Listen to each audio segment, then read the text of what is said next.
Jake Morrison was the kind of firefighter everyone admired, first into burning buildings, last to leave, and always ready with encouragement for his crew. But Lisa Park began to notice that Jake's heroic rescues came with a disturbing pattern.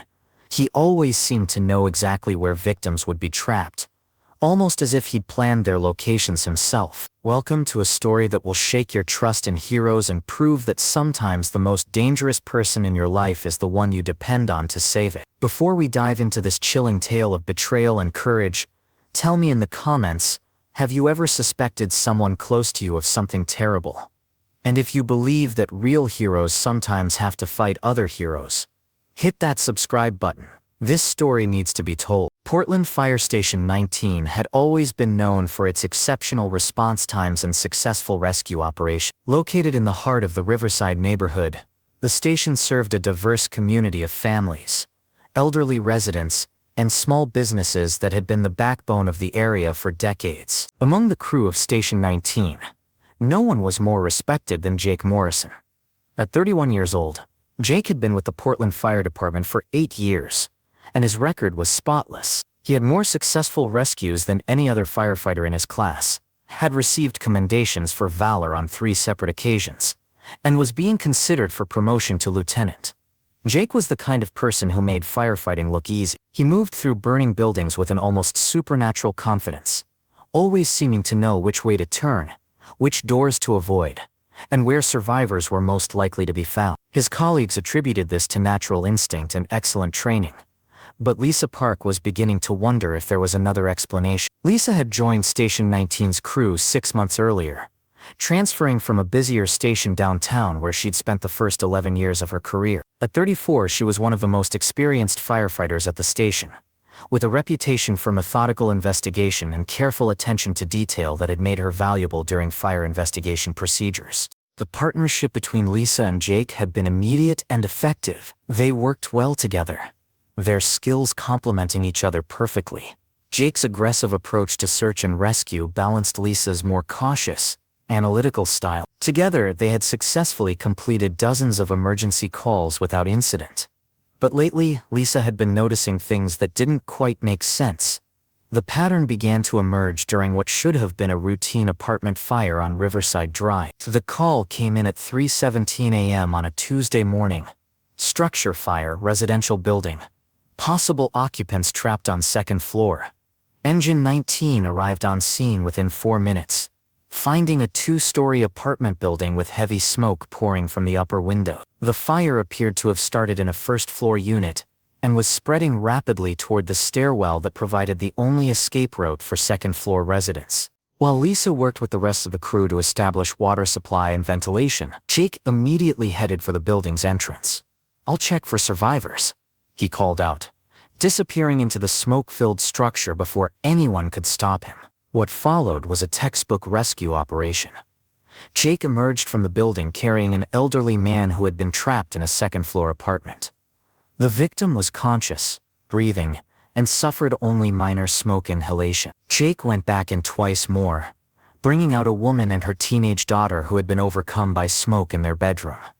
The rescue made local news, with Jake receiving praise from the fire chief and recognition from the mayor's office. It was exactly the kind of heroic action that had made Jake Morrison a respected figure within the department.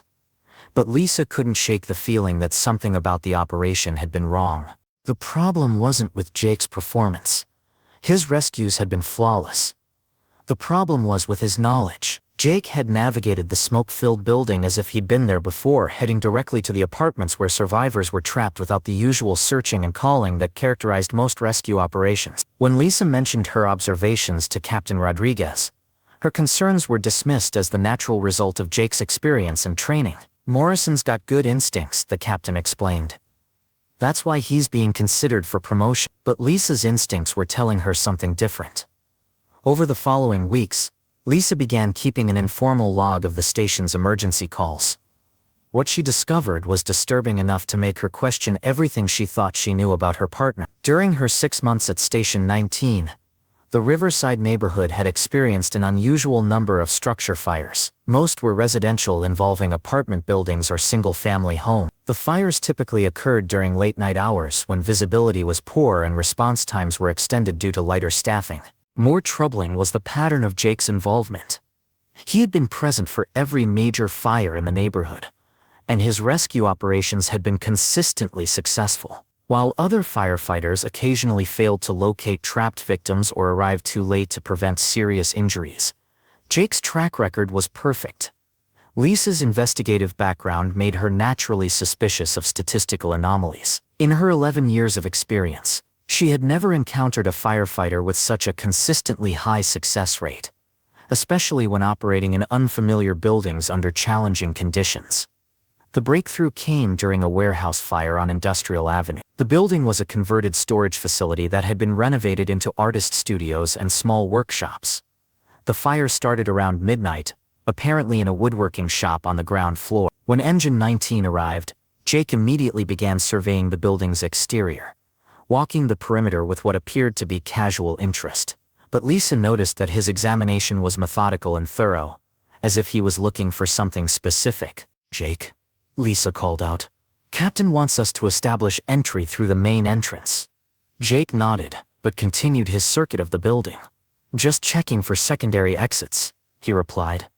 "Want to make sure we know all our options." When they finally entered the building, Jake moved with his characteristic confidence, leading Lisa through a maze of corridors and workshop spaces toward the rear of the structure. "Thought I heard something back here," he explained, when Lisa questioned the route they were taking. They found two people trapped in a back room, overcome by smoke but still conscious. Jake's rescue was once again perfect, and once again, Lisa found herself wondering how he had known exactly where to look. Lisa's growing suspicions led her to begin a more systematic investigation of the neighborhood's fire pattern. Working during her off-duty hours, she visited the sites of recent fires, spoke with witnesses, and reviewed official fire investigation reports when they became available. What she discovered was a disturbing consistency in the methods used to start the fires. According to the reports, most blazes had been caused by electrical failures or accidental ignition of flammable materials. But Lisa's trained eye noticed subtle indicators that suggested deliberate arson. The fires typically started in areas where electrical systems had been tampered with, or where accelerants had been used to increase spread rate. The accelerants were common household chemicals that wouldn't be detected by casual investigation, but their use created burn patterns that experienced firefighters could recognize. More troubling was the timing of the fire. They occurred with a frequency that suggested planning rather than random occurrence, and they were distributed across the neighborhood in a pattern that seemed designed to maximize response times and minimize the chances of early detection. Lisa began mapping the fires on a detailed neighborhood chart, noting dates, times, locations, and response patterns. The picture that emerged was chilling. Someone with intimate knowledge of fire department procedures was systematically targeting the Riverside neighborhood. The arsonist knew which buildings would be most vulnerable to rapid fire spread. They understood how to delay detection by tampering with smoke detectors and fire alarms. Most importantly, they seemed to know exactly when and how fire crews would respond to emergency calls. Lisa's investigation reached a turning point when she discovered something that made her blood run cold. Every fire had occurred during shifts when Jake Morrison was on duty. Armed with her preliminary findings, Lisa faced a dilemma that went to the heart of everything she believed about duty, loyalty, and justice. Jake Morrison wasn't just her partner. He was a respected member of the fire department, with an exemplary record and the trust of his colleagues. Accusing him of arson would destroy his career, devastate his family, and potentially tear apart Station 19's close-knit crew. But allowing him to continue would mean more fires, more property damage, and potentially more victims. Lisa decided to conduct one final test of her theory. She began watching Jake more closely during their shifts, paying attention to his behavior before and after emergency calls.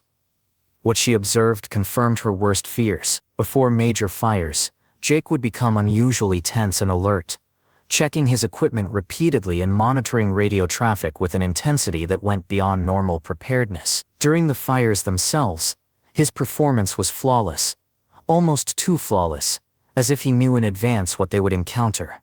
Most damning was his behavior after successful rescues. While other firefighters showed the normal relief and satisfaction that came with saving lives, Jake displayed what Lisa recognized as the satisfaction of a plan successfully executed. The final piece of evidence came during a late-night call to a residential fire on Maple Street. As Engine 19 responded to the emergency, Lisa noticed Jake quietly discarding something from his personal gear bag. When she retrieved the item later, she found a small container that had been used to store an accelerant compound. Lisa now knew with certainty that Jake Morrison was the Riverside arsonist.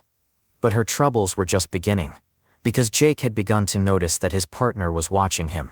The atmosphere at Station 19 began to change as Jake realized that Lisa suspected him. The easy camaraderie they had shared was replaced by a tension that both of them tried to hide from their colleagues. Jake's behavior became more cautious and controlled. He stopped making his usual jokes during downtime, became less communicative during emergency responses, and began watching Lisa with the same intensity that she had been watching him. Lisa found herself in an increasingly dangerous position. She knew that Jake was responsible for the neighborhood fires, but she lacked the concrete proof necessary to convince her superiors.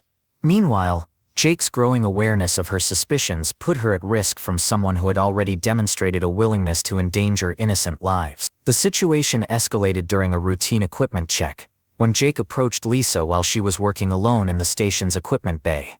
"You've been asking a lot of questions lately," Jake said, his tone casual but his eyes hard. "Questions about the fires, about response patterns, about things that aren't really your concern." Lisa looked up from the breathing apparatus she was inspecting, meeting Jake's gaze directly. "I'm just trying to understand why this neighborhood has had so many fires lately. Seems unusual." Jake smiled, but the expression didn't reach his eyes. "Fires happen, Lisa. That's why we have jobs. Sometimes there are clusters. Sometimes things are quiet. It's random." "Is it?" Lisa asked. "Because the pattern doesn't look random to me." The conversation lasted only a few minutes, but both firefighters understood that a line had been crossed. Lisa had revealed her suspicions, and Jake had confirmed that he knew about her investigation. From that moment forward, they were no longer partners, they were adversaries. What Lisa didn't know is that Jake Morrison had been planning for the possibility of discovery from the beginning. His arson activities hadn't been random acts of destruction. They were part of a calculated plan to advance his career within the fire department. Jake's strategy was both simple and brilliant.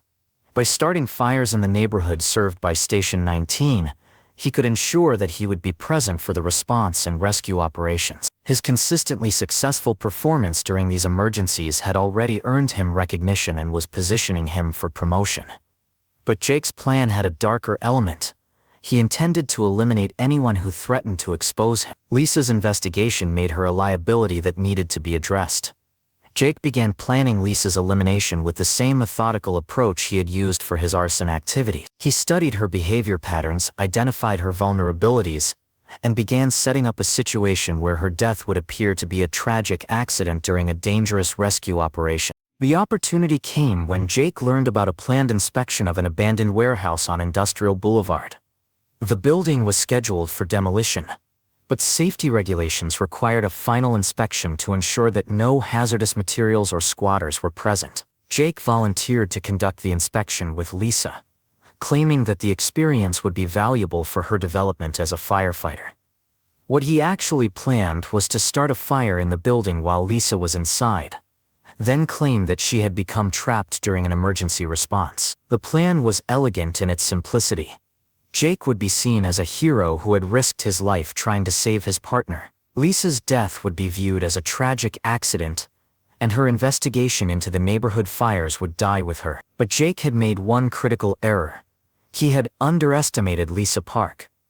The warehouse inspection was scheduled for a Tuesday morning when Station 19 was operating with minimal crew due to training exercises at other locations. Jake had specifically requested this timing, claiming that the quiet period would allow for a more thorough examination of the building. Lisa arrived at the warehouse with a growing sense of unease. Her investigation had convinced her that Jake was the arsonist, but she hadn't yet found a way to prove her accusations. Meanwhile, Jake's behavior had become increasingly erratic, and she was beginning to fear for her own safety. The warehouse was a massive structure, built in the 1940s and used for various industrial purposes over the decades. It had been empty for 2 years, and the interior was a maze of abandoned equipment, storage areas, and structural modifications that made navigation difficult. Jake led Lisa through the building with his characteristic confidence, pointing out potential safety hazards and discussing the demolition schedule. But Lisa noticed that he was guiding her toward the rear of the building, away from the main exits, and into areas where the structural integrity was most questionable.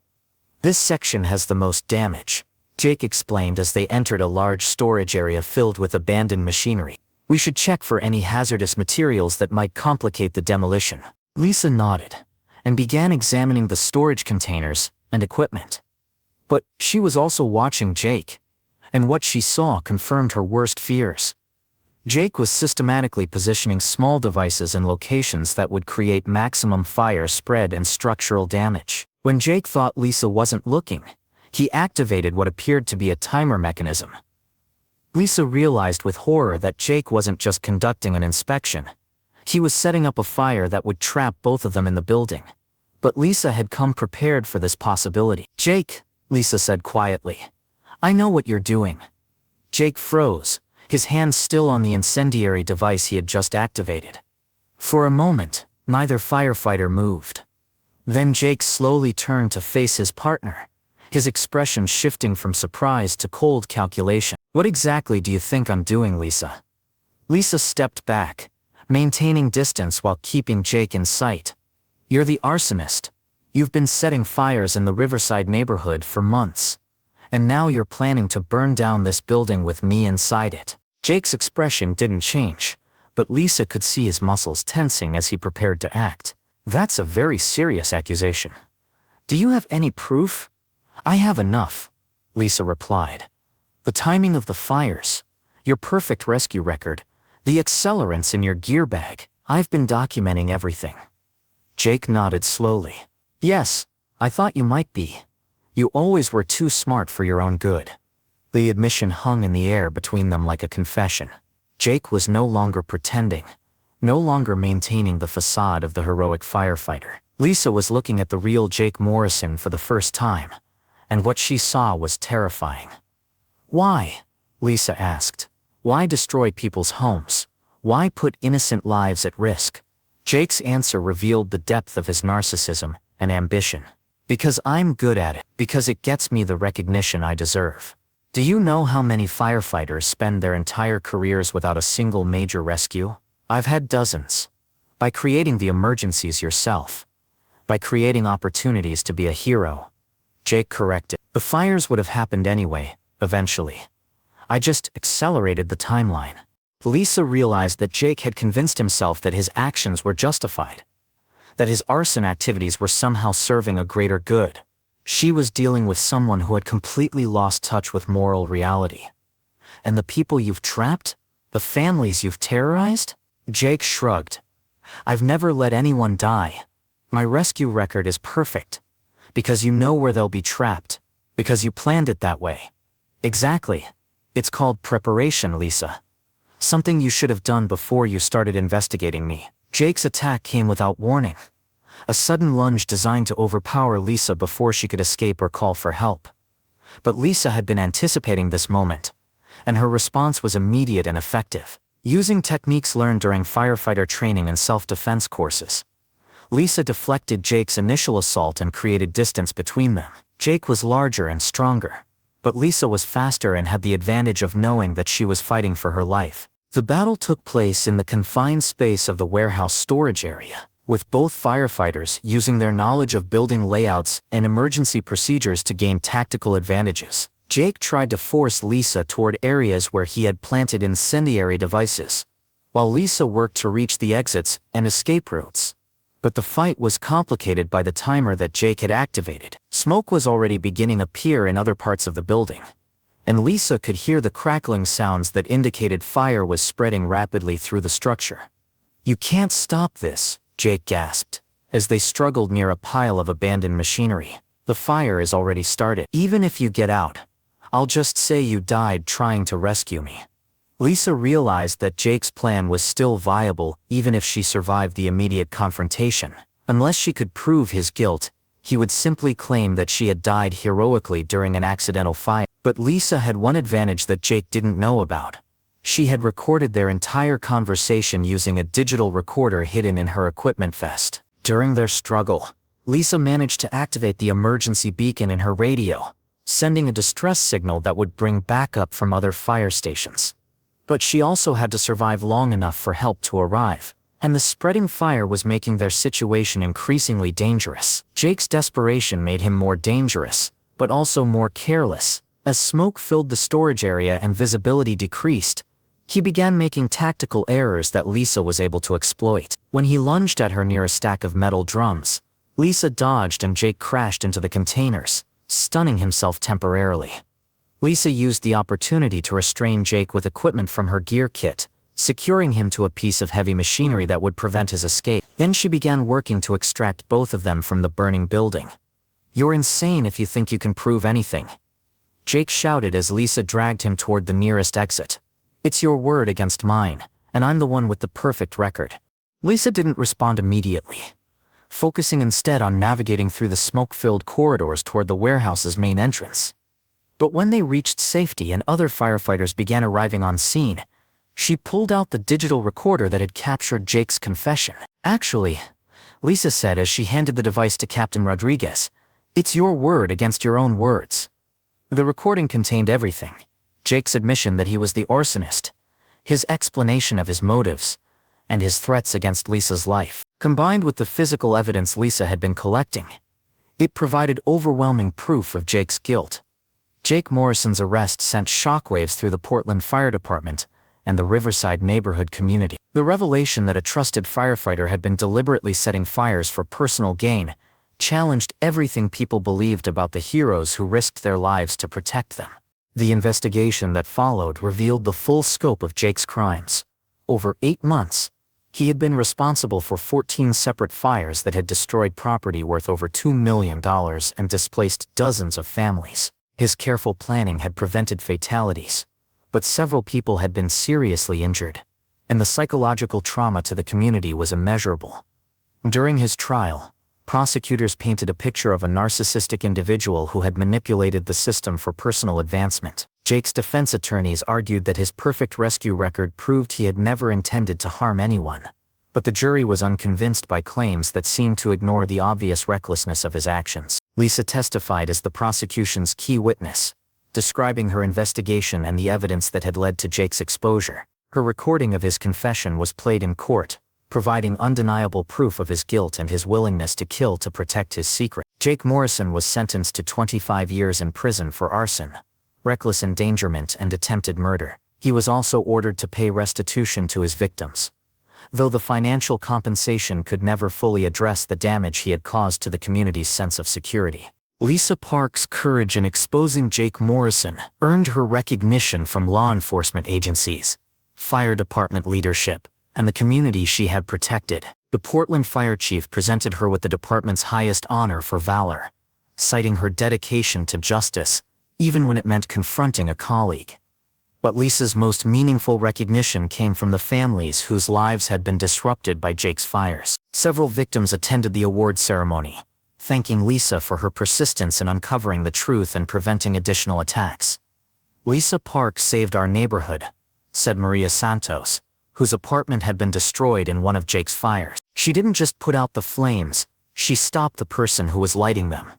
The case also led to changes in fire department procedures and oversight mechanism. New protocols were established for investigating suspicious fire patterns, and additional training was provided to help firefighters recognize potential signs of arson within their own ranks. Lisa was promoted to fire inspector, a position that allowed her to use her investigative skills to prevent fires rather than just respond to them. She became a specialist in arson investigation and was frequently called upon to consult on cases involving suspicious fire patterns. The Jake Morrison case became a cautionary tale studied in fire academies and law enforcement training programs across the country. It demonstrated how individuals in positions of trust could exploit their knowledge and access to commit crimes while maintaining a facade of heroism. Lisa frequently spoke at conferences and training sessions, sharing the lessons learned from her investigation. Her message was consistent: trust should be earned through actions, not appearances, And true heroism sometimes requires questioning those we're supposed to admire. The hardest part wasn't proving Jake was guilty, Lisa would tell audiences. The hardest part was accepting that someone I trusted, someone I worked alongside every day, was capable of putting innocent people at risk for his own benefit. The Riverside neighborhood eventually recovered from the trauma of Jake's arson campaign, but the experience left lasting changes in how residents viewed their relationship with public safety officials. Community members became more involved in fire prevention activities, and more aware of the signs that might indicate suspicious fire patterns. Station 19 rebuilt its culture around transparency and accountability, ensuring that future teams would have mechanisms for reporting concerns about colleague behavior. The station's new motto became Courage, Honor, Truth, reflecting the understanding that real heroism sometimes requires difficult choices. Lisa Park's investigation of Jake Morrison revealed several important lessons about trust, authority, and the courage required to challenge established narratives. Her story demonstrated that heroism isn't always about running into burning buildings. Sometimes it's about standing up to the people everyone else believes are heroes. The case also highlighted the importance of systematic thinking and careful observation in detecting patterns that others might miss. Lisa's background in investigation and her willingness to document suspicious activities had been crucial to building the case against Jake. Perhaps most importantly, the story showed that real accountability requires individuals willing to risk their careers and relationships to expose wrongdoing. Lisa had faced the possibility of destroying her standing within the fire department, but she had chosen justice over personal comfort. Years later, Lisa reflected on the experience with mixed emotions. "I lost a partner I thought I could trust," she said during an interview.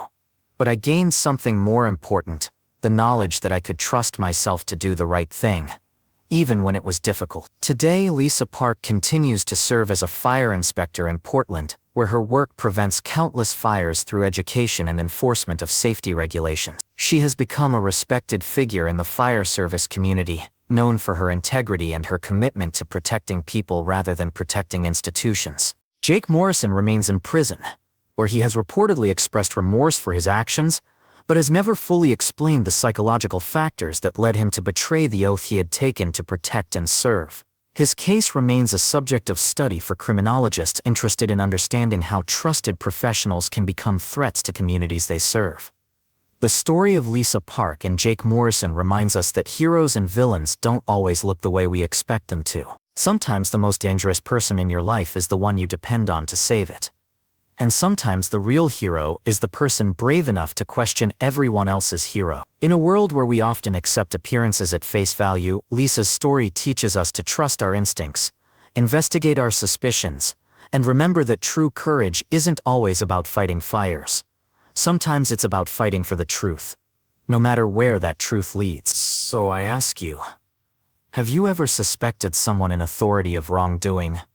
Have you ever had to choose between loyalty and justice? Because Lisa Park's story proves that sometimes the most important battles aren't fought with water and axes. They're fought with evidence and courage. Jake Morrison remains in prison, where he has reportedly expressed remorse for his actions, but has never fully explained the psychological factors that led him to betray the oath he had taken to protect and serve. His case remains a subject of study for criminologists interested in understanding how trusted professionals can become threats to the communities they serve. The story of Lisa Park and Jake Morrison reminds us that heroes and villains don't always look the way we expect them to. Sometimes the most dangerous person in your life is the one you depend on to save it. And sometimes the real hero is the person brave enough to question everyone else's hero. In a world where we often accept appearances at face value, Lisa's story teaches us to trust our instincts, investigate our suspicions, and remember that true courage isn't always about fighting fires. Sometimes it's about fighting for the truth, no matter where that truth leads. So I ask you, have you ever suspected someone in authority of wrongdoing? Have you ever had to choose between loyalty and justice? Because Lisa Park's story proves that sometimes the most important battles aren't fought with water and axes. They're fought with evidence and courage. If this story of hidden betrayal and unexpected heroism moved you, share it with someone who needs to remember that real heroes don't always wear uniforms.